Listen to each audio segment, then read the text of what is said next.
മത്തനും വമ്പയറും കൂടി ഇന്ന് എരിശ്ശേരി വയ്ക്കാം. വമ്പയർ വെള്ളത്തിലിടാം. പിന്നെ അതിലേക്ക് വേണ്ട തേങ്ങ ചിരകിയത്, കുതിർത്തിയ പയർ വേവിക്കാൻ വയ്ക്കാം. അതിനാവശ്യമായിട്ടുള്ള വെള്ളം ഒഴിച്ചു. പയർ വെന്തു. ഇനി മൊത്തം കഷ്ണം ഇടാം.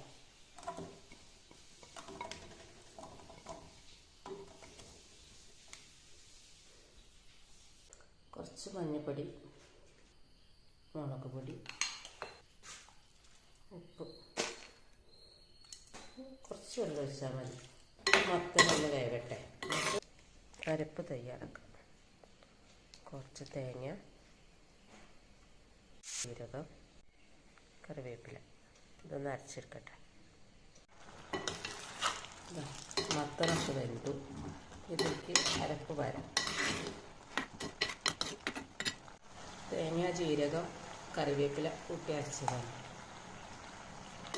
അരപ്പ് പിടിക്കട്ടെ, എന്നിട്ട് വറവിടാം.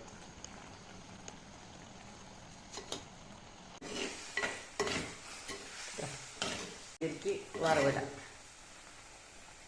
വെളിച്ചെണ്ണയിൽ കടുക്, മുളക്, കറിവേപ്പില, തേങ്ങ ഇത് വറവിട്ടത് ഒഴിക്കുക.